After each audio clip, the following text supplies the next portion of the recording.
Victor Voss started with nothing. By 2005, Voss Industries controlled 30% of the world's energy supply, and Victor was worth more than most countries. For 30 years, nobody could touch him. Then on a Tuesday night in October 2009, he walked out of his Manhattan office, got into his car, and was never seen again. By morning, the stock had collapsed. $2 trillion gone. 80,000 people out of work. To this day, nobody knows what Victor Voss knew that nobody else did.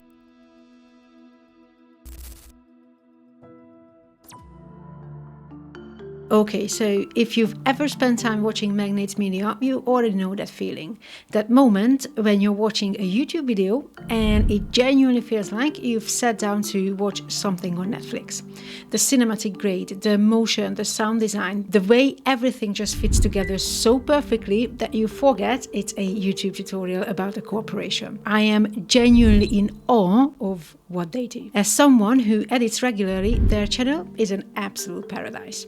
Every video is a masterclass in visual storytelling, and I've spent a lot of time just watching and thinking about how they do it. And then I started pulling it apart, layer by layer, technique by technique, and I realized that almost all of it can be done in CapCut. Everything you just watched, every single frame of that opening film was built entirely in CapCut. So if you want to know exactly how that was made, how to think about scenes the way MagnatesMedia does, and how to apply all of it to your own edits, this is going to be a long one. Grab a coffee, get comfortable, because we're going through the whole system. I'm Dina, and I'm here to help you master CapCut the easy way. Let's jump in.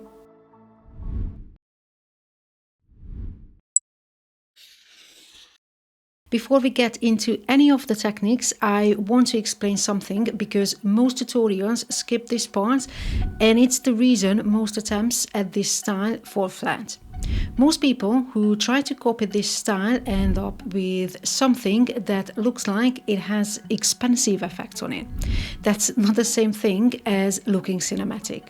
The difference is understanding why every element is there, not just how to recreate it. When you watch a MagnatesMedia video, you're not watching a collection of effects. You're watching a visual world that someone deliberately designed from the beginning. The color, the sound, the motion, the text, every single element is intentional, and everything serves the story. For example, in my film, the reason the grade shifts from warm to cold as Victor gets older isn't an aesthetic choice. It's a storytelling choice. The warmth is ambition and youth. The cold is power and isolation. That's the difference between an edit that looks cinematic and one that just has a lot of effect on it. So what we're going to do in this video is break down that system layer by layer. We'll go through color and sound design, text effects, overlays, and then we're going to slow right down, and I'm going to show you exactly how I built the parallax scene from the opening of this video, step by step, from scratch. By the end, you won't just have a set of effects to copy. You'll understand how to think about a scene the way MagnatesMedia does.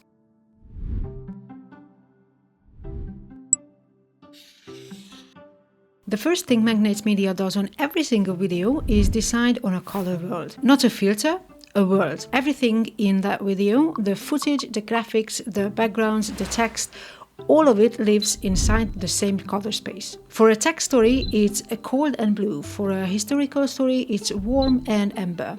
For Victor Voss, cold, dark, almost threatening, because that's what the story is. In CapCut, the fastest way to make sure your grade stays consistent across every clip is the color match feature, and it's one of the most underused tools on the platform. Select any clip in your timeline, go to the Adjustment tab and scroll down until you see Color Match.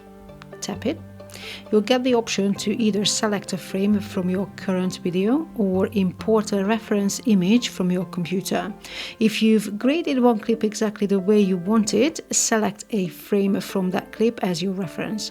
Then go to each of your other clips, apply color match using the same reference frame, and CapCut will pull every clip toward that same color world. It won't be perfect every time, but it gets you 80% of the way there in seconds. For the crushed black look that's central to this style, go into your adjustment panel and pull your shadows right down towards 0 on every clip. That's what removes the gray and it gives you that deep, heavy black that makes everything feel cinematic. Combine that with a slight contrast increase and your color temperature pushed either warm or cool depending on your story, and you have the foundation of the grade.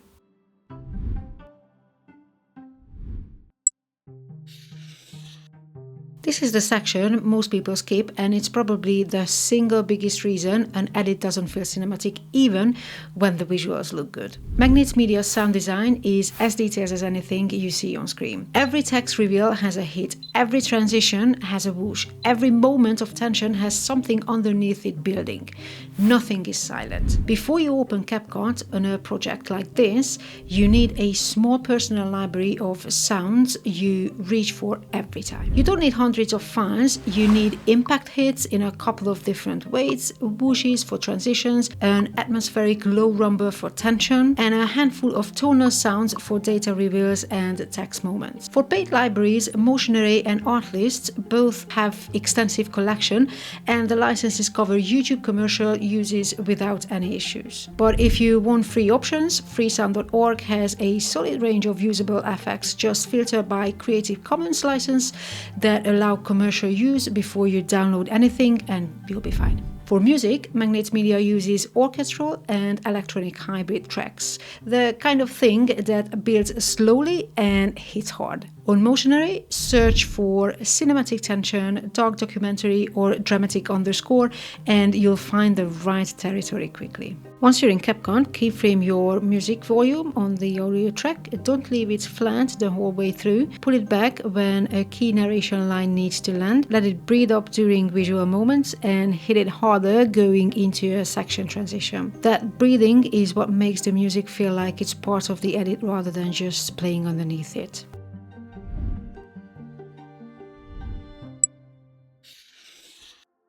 Text in a MagnatesMedia video is never just a label sitting on top of a clip.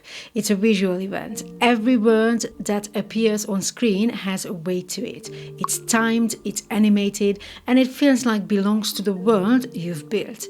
Let me show you 4 of the text approaches I used in the opening film and how each one was built. Text example 1, the rolling year counter, the simplest of the 4, but one of the most effective. You saw the years rolling from 1980 to 2005 moving across the frame as the scene transitions underneath. The years themselves came from an SRT file I generated using Claude. I asked for a rolling count from 1980 to 2005 at half a second per year and imported it directly into CapCut as a subtitle track. From there, I styled the text layer, choose a bold condensed font, scaled it up, applied the glow to effect from the special effects panel, and then added just 2 transform keyframes on the position to move it from the left side of the frame to the right over the duration of the scene. That horizontal movement across the frame is what creates that parallax feel in that section. The text is traveling in one direction while the scene underneath is shifting in another.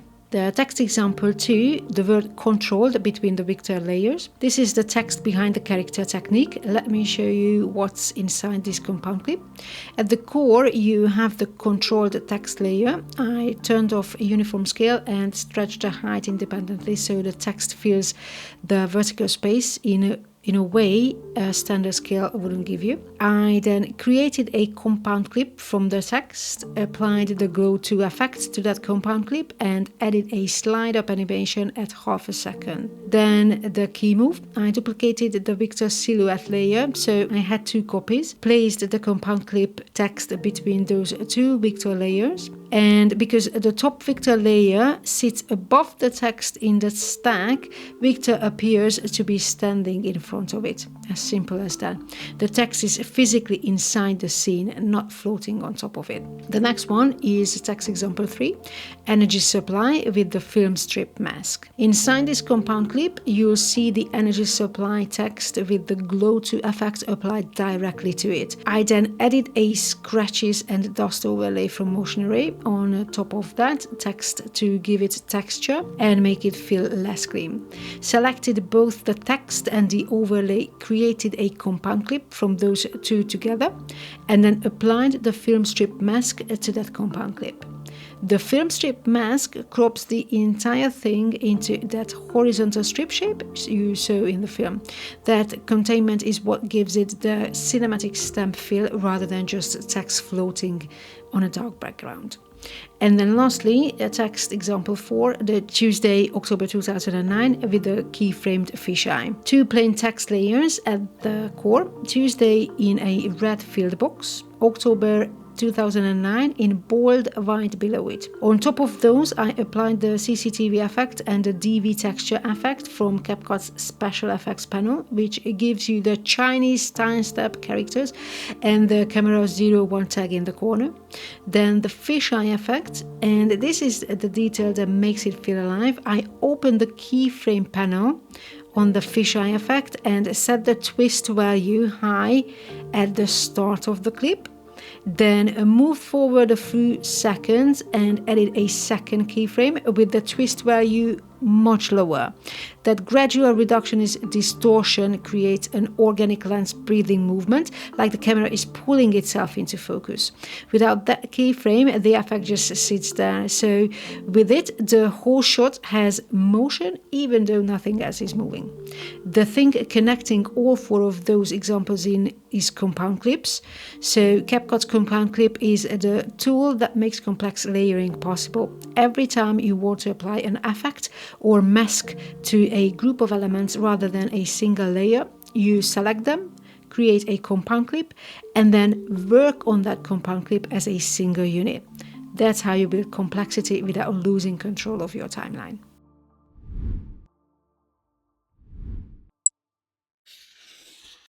If you look at any MagnatesMedia scene, there are almost always atmospheric elements sitting on top of the main footage. Dust particles, haze, light textures, scratches. You rarely notice them individually, but if you remove them, the scene would feel flat and thin. They're what gives the image depth and texture.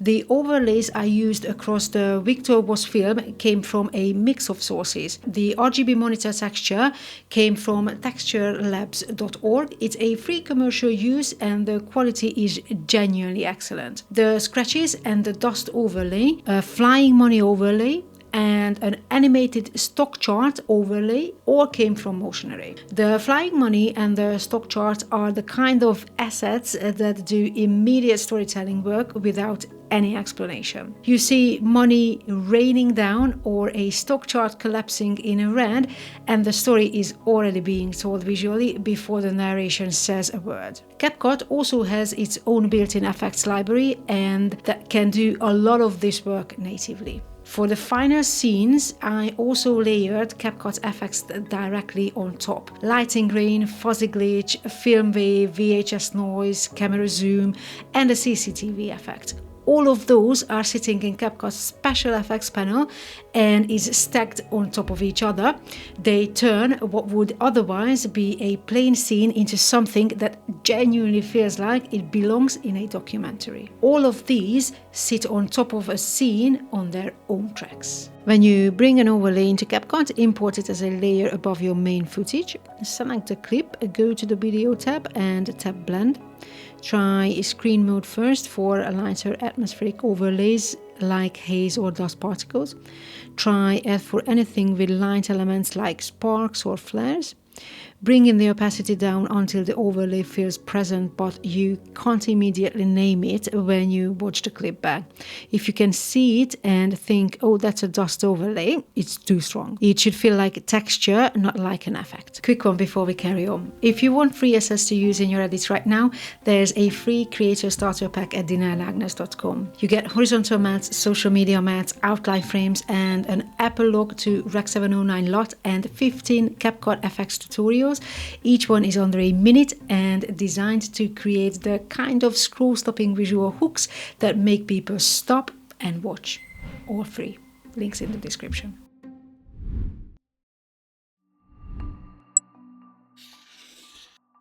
Right, this is the part we slow down for. Everything we've covered so far is the system around the parallax. Now we build the thing itself. This is exactly how I build the scenes for the opening of this video, step by step, and I'm going to walk you through every part of it. The parallax effect works by separating a scene into independent layers and animating each one at a different speed. Your eye reads the difference in speed as depth, the same way the world looks when you're moving through it, and things close to you pass faster than things far away. In CapCut, we recreate that by stacking images on top of each other and keyframing each layer independently. Here's how to build it. Start by bringing in your two background images.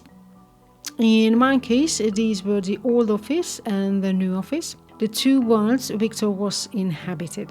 Set the duration of both clips to however long you want the full parallax transition to take. I made mine around 10 seconds at this stage to give myself some room to work, knowing I'd trim it down in the final edit. Then reduce the scale of both clips to around 50% so you can see them sitting on top of each other in the canvas. Place one directly on top of the other in the timeline. Select both layers and create a compound clip. Now scale that compound clip until only the first background image, the old office, fills the screen completely. You're essentially using the compound clip as a container that holds both backgrounds stacked, and by scaling up, you choose which one is visible at any given moment. Now we set up the main camera push. Move your playhead to where you want the transition to begin. Add a transform keyframe on the compound clip at this position. Move ahead a few seconds and add a second transform keyframe. At this second keyframe, increase the scale from around 200% to around 246%. Yep, that's fine. These numbers aren't fixed. The exact amount depends on your images. What you're looking for is a slow push forward that feels weighted and intentional rather than rushed. When you increase the scale far enough, the second keyframe layer starts to become visible underneath, pulling up from below as the camera pushes in. Just like that. Move ahead one frame from that second keyframe and add a third transform keyframe. Then move ahead about 1 second and add a fourth. At this fourth keyframe, pull the position of the background layer upward, so the new background, the new office, is now fully visible on screen.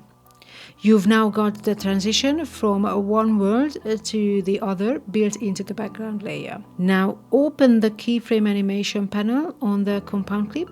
Press Option and K together to open it. Highlight all keyframes across both scale and Y position. Press the preset button in the top right corner of the panel and select Ease. This applies an ease curve to every keyframe, which removes the robotic linear movement and gives everything that smooth, weighted feel. Play it back and you'll already see the difference. Let's just play it back.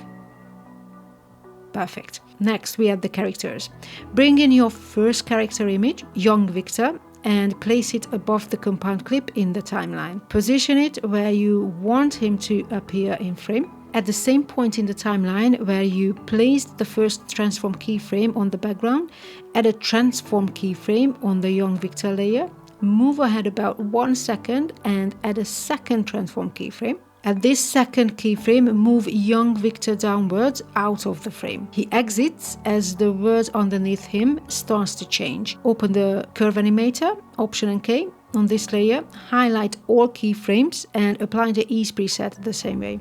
Perfect. Now bring in the old Victor silhouette image and place it above the young Victor layer. Apply a slide animation to the clip and set the duration to ½ a second. Position old Victor in the center of the frame and scale him up to around 500% should be enough, so he feels the screen close to the camera. About 1 second into his appearance, add a transform keyframe. Move ahead about 1.15 seconds and add a second keyframe. At this second keyframe, bring his scale back down to 100%. He's pulling back from the camera, moving into the world. Then for his exit, move ahead about another second, add a third transform keyframe and increase his scale back up to around 280%, just like that. Perfect. He's coming back towards camera again. This is your match cut point. On the next scene in your timeline, add the old Victor image again, this time facing the camera. Match his starting scale to the 280% you ended on in the previous clip, so the two frames line up exactly on the cut. It's very important, so this is going to be the match cut. Add a dissolve transition between the two clips to soften the join. Move ahead about 30 frames on this second Victor clip and add a second transform keyframe, reducing his scale back down. Apply the ease presets to all keyframes on both Victor layers. And finally, underneath the old Victor layer, add a map image. Place it on its own track beneath him. Set a transform keyframe at the start and a second one at the end with a subtle zoom out. I went from 217% down to 130, so it's quite a difference. Ease those keyframes the same way. The map adds a geographic layer underneath Victor that reinforces the scale of what you're watching. A man looking out over a world he built. Play the whole thing back.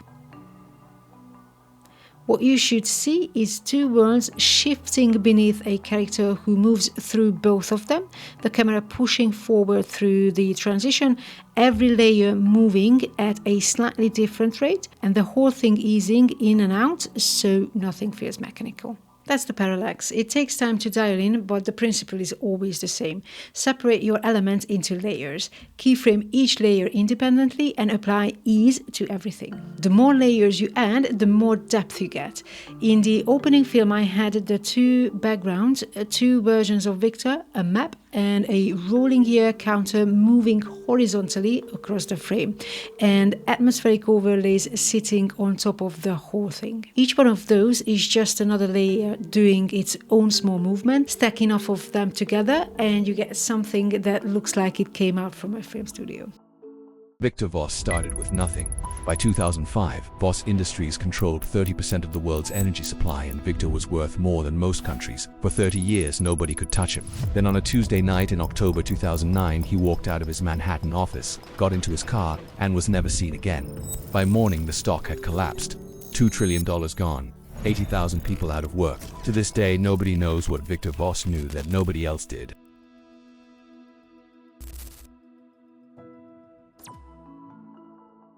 If you want everything in one place, the Creator Asset Pack has lots motion graphics, backgrounds, overlays and sound effects all built to work together and designed to speed up your entire workflow. Links in the description. If this video was useful, a like and a subscribe means a lot. It helps us know we're making the right stuff.